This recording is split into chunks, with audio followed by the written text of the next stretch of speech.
جناب ضیاء محی الدین۔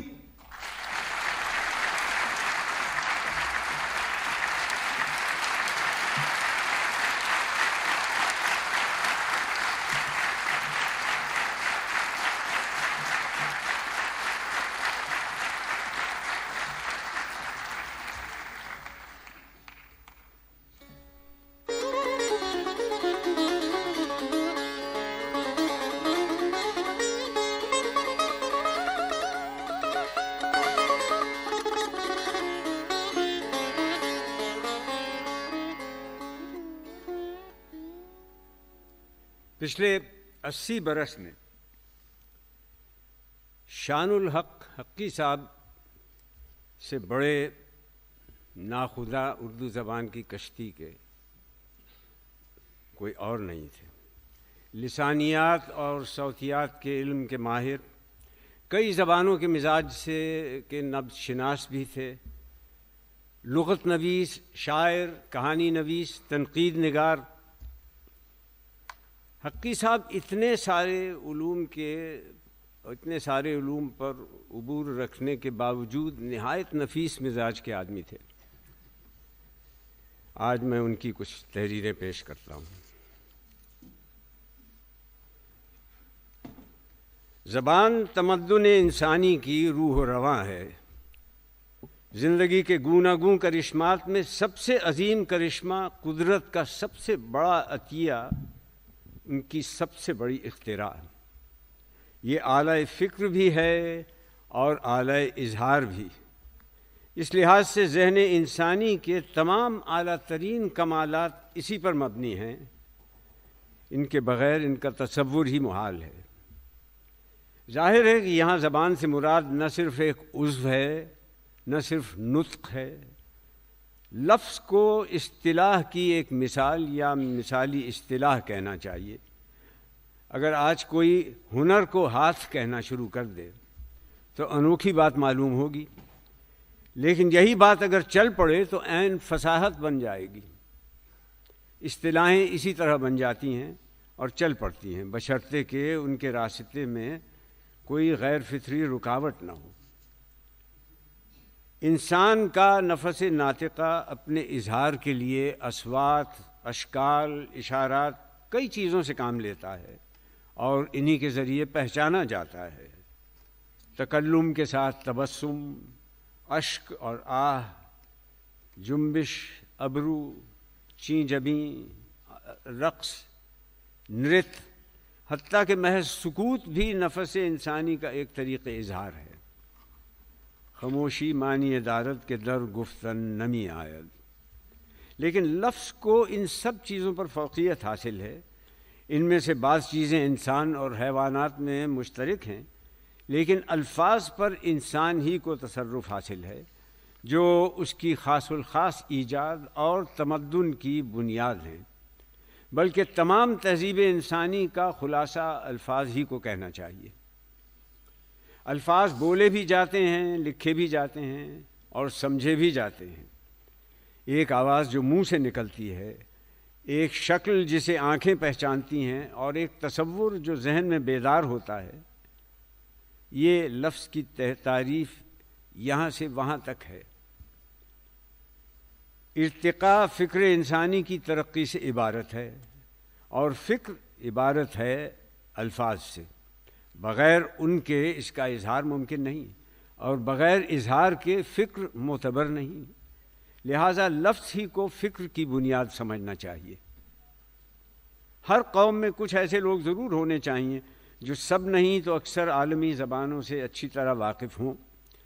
انہی افراد کے ذریعے قوم کا رابطہ دنیا کے دوسرے ممالک کے ساتھ قائم رہ سکے گا۔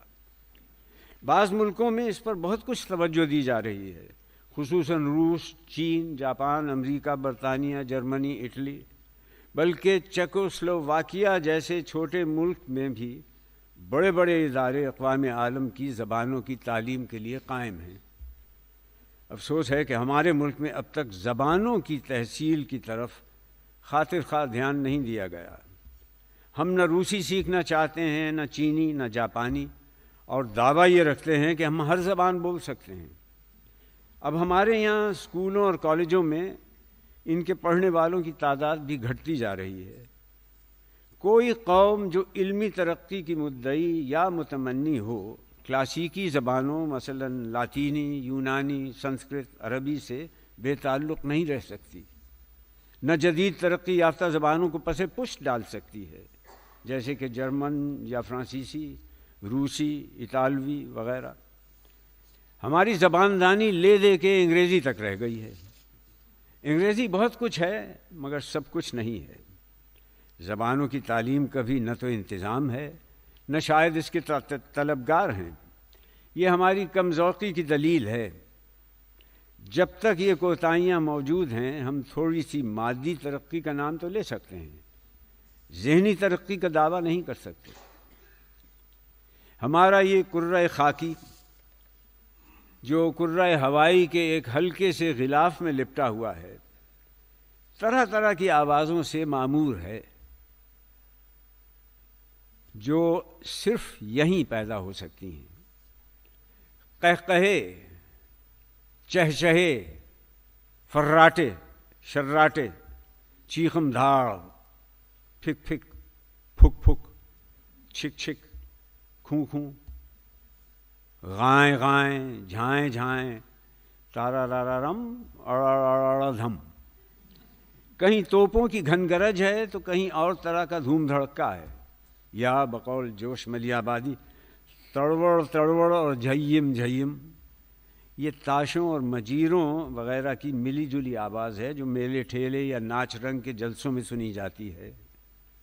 ان مثالوں میں جو گرج یا گمک پائی جاتی ہے وہ صرف اس دو چشمی ہے کی بدولت ہے جو ہم اپنے ہائیہ حروف میں استعمال کرتے ہیں۔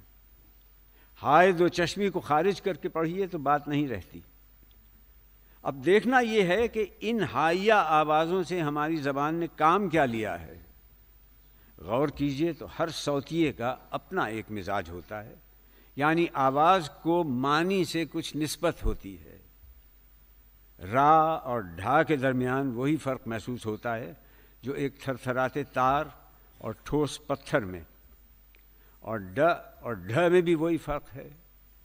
ڈلا یا ڈلی کہیے تو ایک سخت سی چیز کی طرف خیال جاتا ہے، ڈھیلا کہیے تو قدرے بھربھری سی چیز خیال میں آتی ہے۔ یہاں بھی ہائے دو چشمی اپنا کرشمہ دکھا رہی ہے۔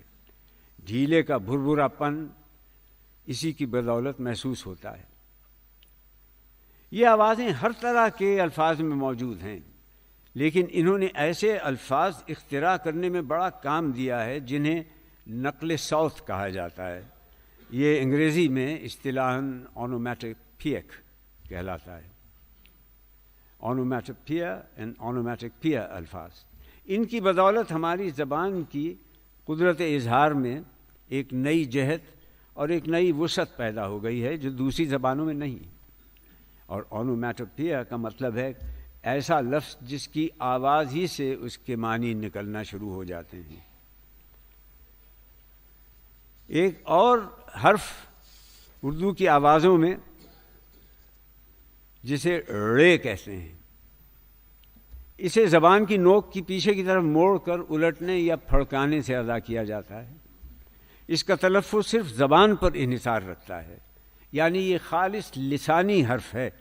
ایسا کوئی حرف بیرونی دنیا کی اور زبانوں میں موجود نہیں۔ سنسکرت میں بھی یہ آواز نہیں پائی جاتی، نہ عربی، فارسی یا کسی یورپین زبان بولنے والے اسے ادا کر سکتے ہیں۔ یعنی زبان کی نوک کو ذرا سا موڑ کر پھرتی سے جھٹکنے کا جو ملکہ ہمیں حاصل ہے وہ اور لوگوں کو نہیں۔ اس سے یہی ظاہر ہوتا ہے کہ یہ آواز سنسکرت سے پہلے کسی غیر آریائی زبانوں سے تعلق رکھتی ہے۔ ڑے بڑے کام کا حرف ہے، چونکہ یہ عربی، فارسی، انگریزی، فرانسیسی وغیرہ میں نہیں ہے جن کا ہمارے ذہنوں پر بڑا رعب پڑا ہے، اس لیے بعض لوگ اس حرف کو ثقیل سمجھتے ہیں۔ لیکن زبان تو ہر طرح کے مفہوم کو ادا کرنے کے لیے ہوتی ہے۔ زندگی میں بعض چیزیں ثقیل بھی ہوتی ہیں، مکروہ بھی ہوتی ہیں۔ اب اگر اڑد کی دال ثقیل ہے اور ہم اس کے نام میں ڑے لگاتے ہیں تو کیا برائی ہے؟ ہاں، یہ بڑی مزیدار بھی ہوتی ہے اور بڑی نفاست سے پیش بھی کی جاتی ہے۔ اسی طرح آپ دیکھیں گے کہ ڑے بہت سے الفاظ میں ثقالت، گرانی اور رکاوٹ اور ناگواری کا کنایا رکھتی ہے۔ کوئی شے بہت سوکھی ہو تو اسے کھڑنگ کہتے ہیں۔ اب لفظ منہ سے بولتا ہے کہ کس قسم کی سوکھی شے سے مراد ہے۔ لڑبڑا لام اور بے کے نیچے زیر ہے، ڈھیلی ڈھالی ساخت کو ظاہر کرتا ہے۔ اسی طرح کھڑکھڑانا یا کڑوا، کوڑ سڑنا، سڑان، پیڑ درد کو کہتے ہیں، بڑبڑانا، گڑ گڑانا۔ تو یہ الفاظ میں ایسے ہیں جس میں کراہت اور ناگواری کا شائبہ ہوتا ہے، لیکن اصل چیز الفاظ کا صرف ہے۔ اپنے موقع پر ہر لفظ چست ہوتا ہے۔ اب دیکھیے کہ ڑے اپنی مخصوص آواز سے کس طرح مفہوم روشن کرتا ہے۔ غڑاپ ڈوبنے کی آواز، کڑکڑانا کڑک مرغی کی آواز، دھاڑنا شیر کی آواز، ہاتھی کی آواز چنگھاڑ۔ اب یہ سب کے سب حرف اونومیٹوپیک الفاظ ہیں۔ لیجئے کچھ اشعار بھی سن لیجئے۔ نہ کیجئے ہم سے بہت گفتگو تڑاق پڑاق، وگرنہ ہووے گی پھر دو بدو تڑاق پڑاق۔ وہ دینے پائے نہ گالی کہ لے لیے ہم نے، ہزار بوسہ روئے نکو تڑاق پڑاق۔ ظفر مزاج جو شوخی پسند ہے اپنا، تو چاہتا ہے کوئی روبرو تڑاق پڑاق۔ جناب ضیاء محی الدین،